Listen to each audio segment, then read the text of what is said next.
Paris Francesca Bellatini doesn't style her hair. She doesn't use mascara or foundation. She doesn't wear hose even in the dead of winter. And she doesn't speak French. An Italian woman who had never run a company, lived in Paris or learned the unwritten codes of French society, she was considered a strange choice to become chief executive of Yves Saint Laurent, the ultimate French brand, in 2013. Yet 5 years later, Kering, the Paris-based luxury group that owns Saint Laurent, Gucci, and Bottega Veneta, among other brands, reported that 2017 was its most profitable year on record. YSL announced a 25.3% increase in revenue over 2016, the second largest growth in the group, following Gucci. Ms. Bellatini, 47, not only has propelled the brand into the exclusive billion-euro club, a status unofficially codified last season when the Saint Laurent show was moved to the shadow of the Eiffel Tower, but in doing so has also made herself one of the most powerful women in fashion, where there are only a handful of female chief executives. And she had done it all while navigating the departure of Saint Laurent's star designer, Hedi Slimane, and the transition to a relatively low-key unknown, Anthony Vaccarello, a change of creative leadership that had the industry predicting disaster for the brand. What did they know? Well, it turned out they didn't know much. And they certainly didn't know her. Working with her is enriching, Mr. Vaccarello said. She lets me be totally free. We talk a lot about strategy, where we want to go. But I don't have to do something to please someone or some client. Tall and slim, Ms. Bellatini is always clad head to toe in Saint Laurent, which she wears with the throwaway ease of any old thing. Quick to smile at everyone, even in a smile-stingy city like Paris, she is also famously calm and loath to second-guess herself or her team. It was this confidence that led her to choose Mr. Vaccarello, 38, to replace Mr. Slimane, the designer who turned around the struggling Saint Laurent while changing the name of its ready-to-wear line, its store decor, ad campaigns, and every product. Even before Mr. Slimane decided not to renew his contract after slightly less than 4 years at the house, Ms. Bellatini had noticed an interesting trend in fashion magazines and shops like Colette in Paris and Bergdorf's in New York. Mr. Vaccarello's ready-to-wear was being matched up with Saint Laurent's accessories. It was pissing me off a little bit, she said. Why is Anthony's ready-to-wear always pictured in the magazines with our bags and shoes? Bloody hell! When it became clear Mr. Slimane was leaving, Mr. Vaccarello was approached for a possible job with a big fashion brand but not told which one. He was required to sign a confidentiality agreement. He met with Ms. Bellatini secretly, and after several interviews, including one with François-Henri Pinault, Kering's chairman and chief executive, was offered the job. He was Ms. Bellatini's only candidate. I didn't know Anthony personally, but I thought, he is the only one who can come here and do Saint Laurent, in the way Anthony sees women, she said. When I met him, I was incredibly impressed that he was not at all afraid of the challenge. Some people don't believe it, but Anthony was the only one I met for the job. Mr. Vaccarello and Ms. Bellatini have since become soul mates. He is Belgian-born, and his first language is French, but his parents come from Agrigento in Sicily, and he grew up speaking Italian. He and Ms. Bellatini speak to each other in English but sometimes send text messages in Italian. When he bought himself a honey-colored bulldog puppy at Christmas, he bought one in black for her. He is a good cook, she is not, so he sometimes invites her over for pasta. Together they weathered a storm of public opprobrium last March, when France's advertising watchdog asked Saint Laurent to modify 2 ads created by Mr. Vaccarello after receiving dozens of complaints that they degraded women. One featured a model in a fur jacket and fishnet tights reclining with her legs spread wide open, the other, a model in a leotard and roller skate stilettos bending over a stool. The ads were displayed on about 250 kiosks in France, mainly in Paris, and in fashion magazines.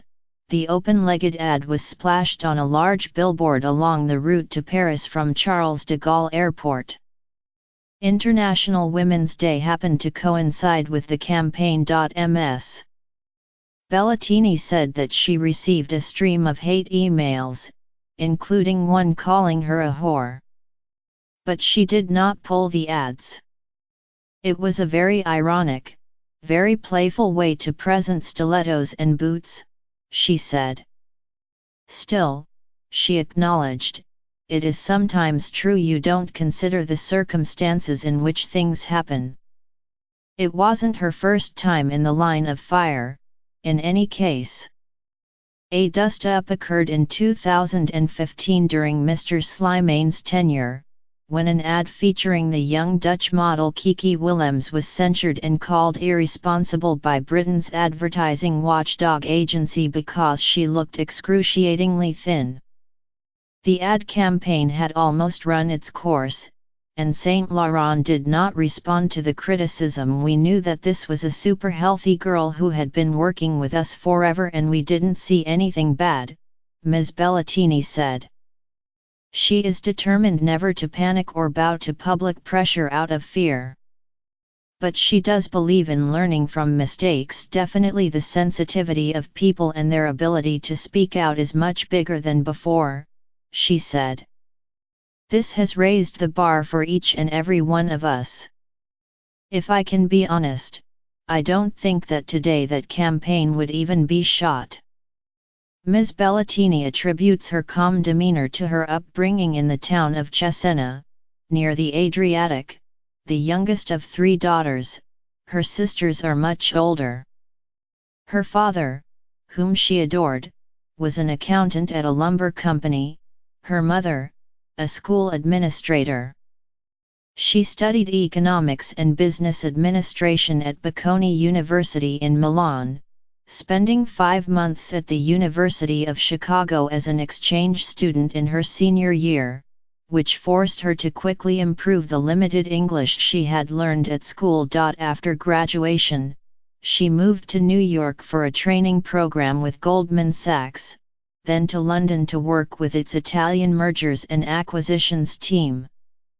Later, at the investment bank Deutsche Morgan Grenfell in London, she helped pitch deals to luxury fashion houses, and in the process met Patrizio Bertelli, chief executive of the Prada Group. In 1999, he offered her a job as part of Prada's then new business development division. She had always loved fashion, but the job came with a 50% pay cut. She turned to her father for guidance.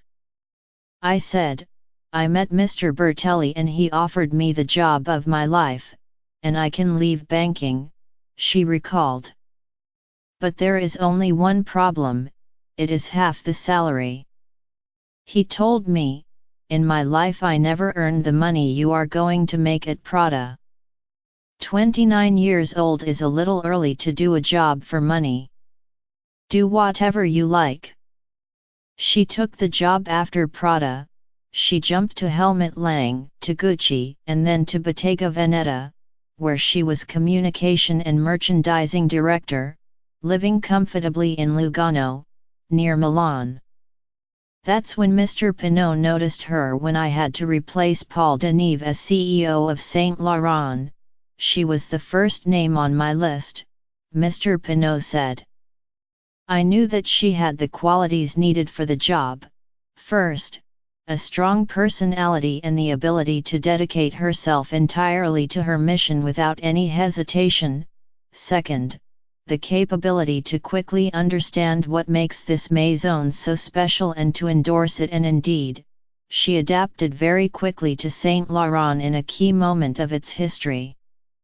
Mr. Pinault called me to Paris one Friday afternoon, Ms. Bellatini recalled.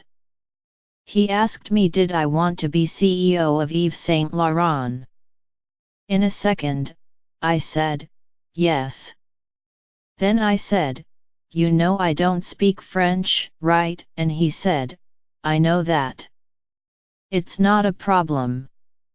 Mr. Pinault set a broad strategic vision and gave her flexibility and freedom in reaching the goals. He never frightens you, she said.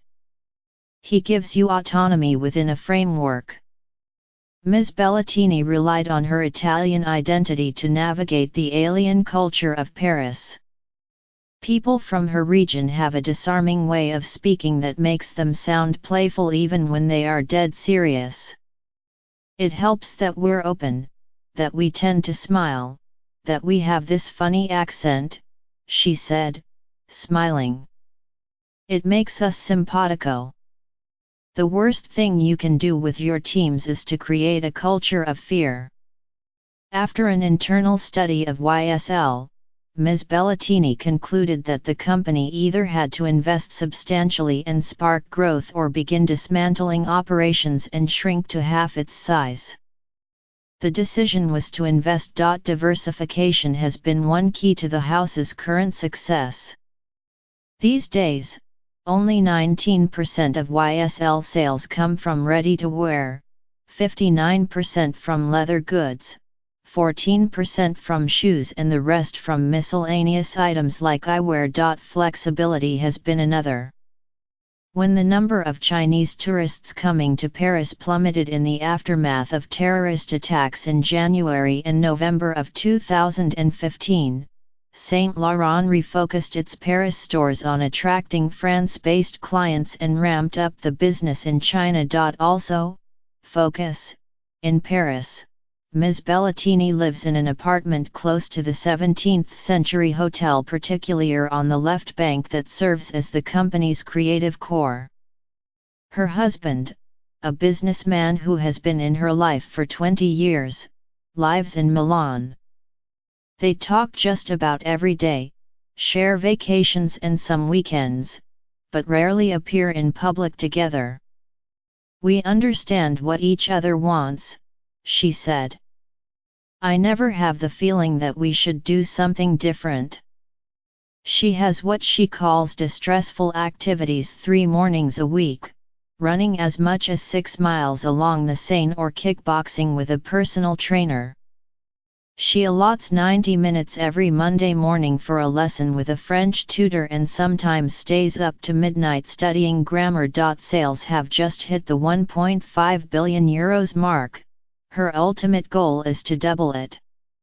You have to know where you want to go, she said.